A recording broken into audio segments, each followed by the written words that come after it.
So this semester, I had the opportunity to be a part of an Inside Out course called Women in Social Change, taught by two professors, with half of us being students from LaSalle and half being women that are incarcerated. So every Wednesday night inside Riverside Correctional Facility, we spent 3 hours learning with and from one another.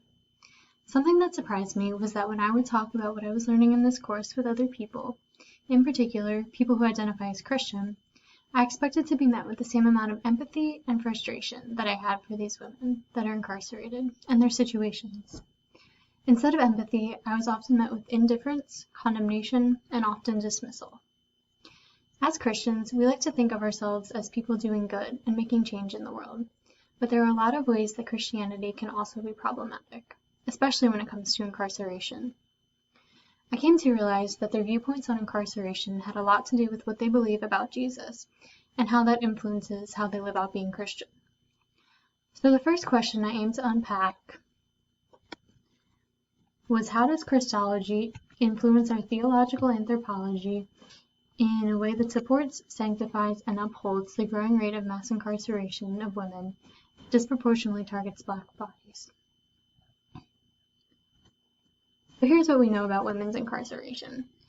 We know that the numbers of women being incarcerated have been rising exponentially. Here we can see that there was a 750% increase between 1980 and 2017. Next, we know that Black women are incarcerated at a higher rate than their white and Hispanic counterparts. Even though we see this number going down, they still have the highest numbers. As someone in my Inside Out class explained this, the Black numbers were so high that they had nowhere to go but down. Finally, we know that the majority of women are incarcerated for nonviolent crimes, and that violent crimes, which make up 38%, are often linked with underlying issues regarding past traumas. So, how does Christianity help to normalize these numbers? We begin by looking at an incarnational approach to thinking about Jesus, which Kelly Brown Douglas, womanist theologian and dean of Episcopal Divinity School at Union Theological Seminary, argues seeks a strictly Christological understanding of Jesus, and has allowed Jesus to be understood in a way that theologians could ignore human oppression. When we think about Jesus in a high Christological way, we focus on Jesus' divinity, or the power of the divine as revealed by the birth, death, and resurrection of Jesus. God's omnipotence, revealed by these three acts, allows people to believe that God is powerful enough to lift people out of their oppression, the way God lifted Jesus from death on the cross into resurrected life. The flip side of this implies that if people are being oppressed, this is something that is sanctioned by God, that things are the way they are by design. In other words, women are incarcerated because God wants them to be. Additionally, there is an emphasis on salvation solely based on belief in Christ's birth, death, and resurrection, often coined as being saved, which values a strong vertical relationship between the person and the divine, but is also concerned heavily with personal sin, which creates this us versus them, or more specifically me versus them, dichotomy, in that you can only be responsible for your own sins. In creating this every man for himself narrative, we leave out people who then fail to fit the mold for whatever a saved Christian looks like, and the behaviors that requires. When it comes to women's incarceration, we tend to otherize these women, saying that they deserve whatever consequences there may be for their actions, that this is something that needs to occur in order to maintain the status quo in our communities, to keep dangerous people away from the rest of us. And then from a low Christological perspective, there is an emphasis on Jesus' humanity as revealed through his death on the cross. The narrative that comes from this says that because he died on the cross, Jesus knows all human suffering, because he felt all of that pain. This becomes problematic when it is used to kind of minimize the pain of others, suggesting that their suffering is somehow less, because God suffered too. The knowledge that God also suffered doesn't alleviate the pain that a person might be feeling within their circumstance. So the second question I looked to unpack was how feminist and womanist thinkers are reframing what it means to be human in community with others through Christ, and how this can break us from the cycle of mass incarceration. So how can Christians and Christianity redeem itself, and be more proactive in creating a world less plagued by the culture of crime, instead of being reactive to the consequences of the crimes being committed? Following a liberation approach to thinking about Jesus, we focus more on what Jesus' life and ministry means in lifting up groups that are oppressed. Kelly Brown Douglas says that Jesus was Christ means he was liberator of the oppressed. Under the branch of high Christology, we come back to this idea in which God lifts people out of oppressive situations, which is a tool that people who are oppressed can use to persevere within oppressive systems. It is important to note that this is not something that can be used by people in a position to oppress others. So it would be appropriate for a woman who is incarcerated to invoke the name of God in believing that God has the power to radically change her situation, and also to be with her in the midst of her suffering. But as people on the outside, we can do more than simply say that they need to trust in God. Under this liberation approach, we can also look at the mystery that is God as something that continues to be revealed, and something that has endless possibilities, instead of the idea that everything is already written in stone by God. When looking at low Christology through this approach, we see an emphasis on Jesus' ministry as Christ concerned with human persons and human suffering. We see this through Jesus' encounters with other people, where Jesus looks first to alleviate their immediate suffering, making a blind man see, feeding the hungry, raising people from the dead. Jesus is concerned with their bodies and how they are treated. Instead of focusing on the power of God to resurrect Jesus in the days forthcoming, womanist scholars have emphasized the power that Jesus gives up in dying on the cross. They choose to look at this instead as a display of solidarity with the most marginalized. Ebony Marshall Terman echoes Jesus' cry on the cross, my God, why have you forsaken me?"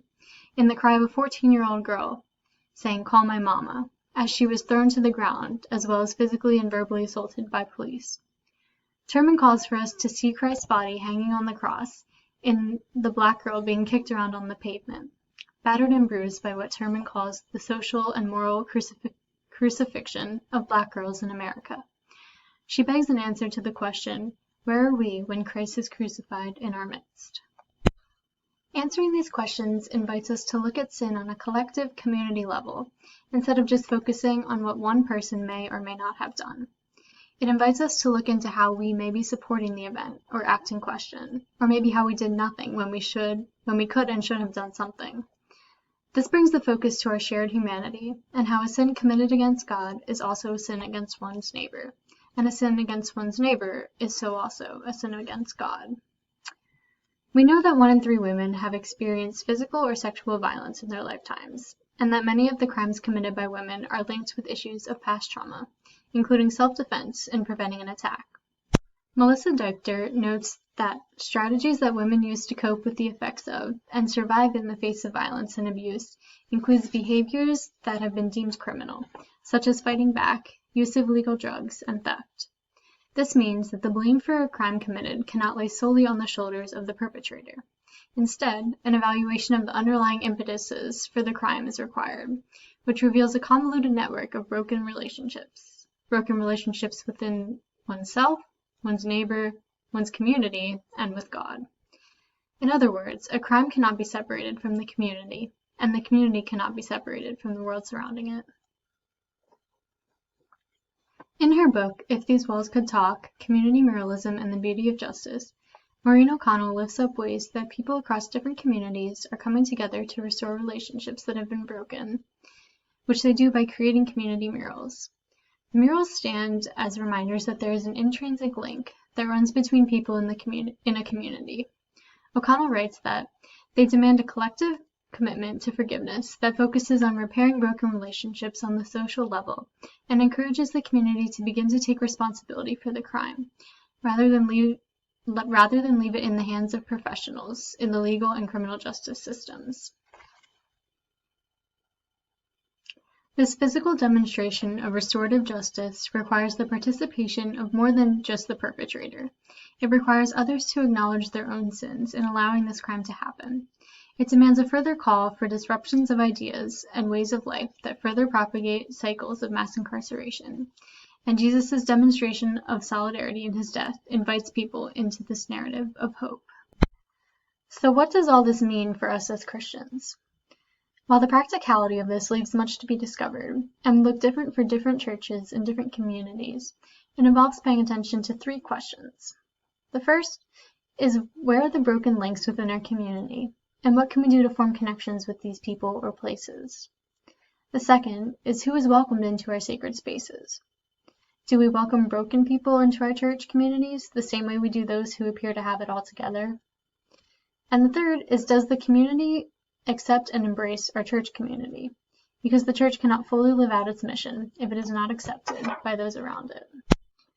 Recognizing that in order to truly live into Jesus' greatest commandment, to love God and to love one another, we need to be concerned for the vulnerable among us. Coexisting in a world that so unjustly incarcerates women targeted by the color of their skin keeps us from living in complete fulfillment of this commandment. Complete fulfillment of this commandment requires other people, and requires relationships based on concern for and the well-being of these people. Right relationships with others invite us into a deeper relationship with God. Likewise, a deeper relationship with God makes us more equipped to fight for justice for others. We are all intrinsically linked by our humanity, that we are all made in the image of God. And it is time we live into the call of recognizing every person as our neighbor.